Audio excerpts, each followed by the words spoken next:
आता विश्वात्मके देवे येणे वाग्यज्ञे तोषावे तोषोनी मज द्यावे पसाय दान हे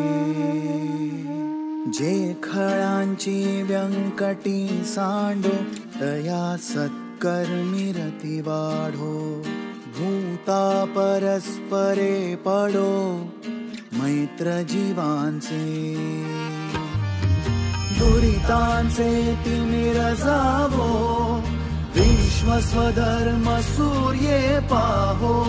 जो जे वांछिल तो ते लाहो प्राणी जात वर्षत सकळ मंगळी ईश्वर निष्ठांची मांदियाळी अनवरत भूम